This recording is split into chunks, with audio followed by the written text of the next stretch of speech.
The Saetta P-494 is a 4.3 Italian motor gunboat.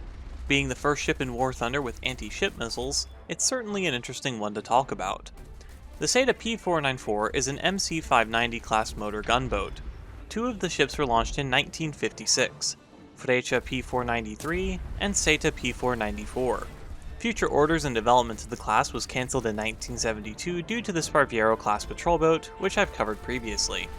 Freccia served until 1984, and Saetta served until 1986. In War Thunder, the Saetta P-494 comes with two 40mm 70 caliber Breda Bofors autocannons.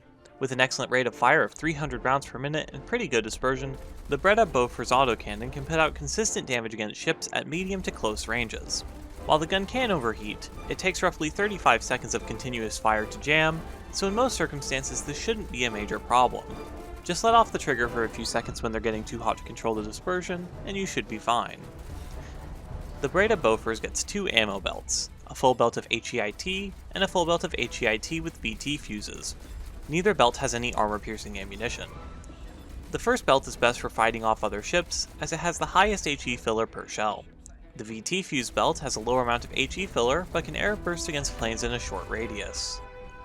With the Saetta P-494's radar and the high rate of fire of the Breda Bofors, these can make a great deterrent to enemy aircraft. You'll have to fight them off manually, as the Saetta P-494 has no AI-controlled weaponry.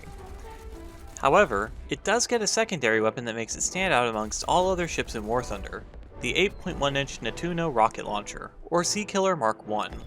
With a 10km range, 25 kg of TNT equivalent mass, and an airburst fuse against aircraft, the Nettuno can easily engage any target at almost any combat distance you'll find in War Thunder. The Nettuno can easily hull break most ships other than destroyers and cruisers, and due to being fully guided, there's no way to avoid it other than getting behind cover before the missile can hit. While you can theoretically detonate the ammo of destroyers with a direct hit, this is very hard to pull off on most of them, so it's best to use the missiles to deal large chunks of damage or disable critical components of the ship, such as the bridge. The Nettuno missiles can refill very quickly when stationed at a capture zone, giving a near infinite supply of ASMs. The largest weakness of the weapon system is how slowly the launcher turns and elevates, so it requires the player to plan ahead for where the launcher needs to be when they're in combat. In survivability, the Saetta P-494 is pretty poor.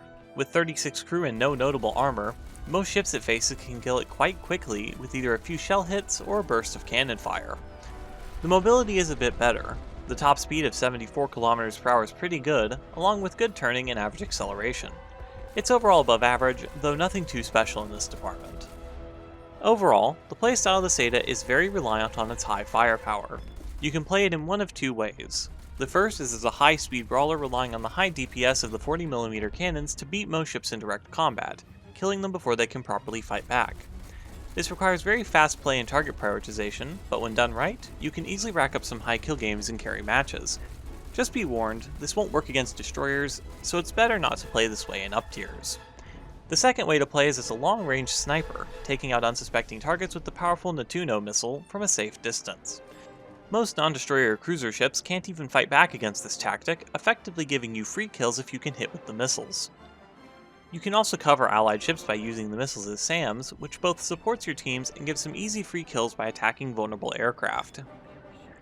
For modifications, I'd recommend the following order: Toolset, Fire Protection, 40mm HEPFF, Rocket Launcher, Primary Armament Targeting, and Engine Maintenance.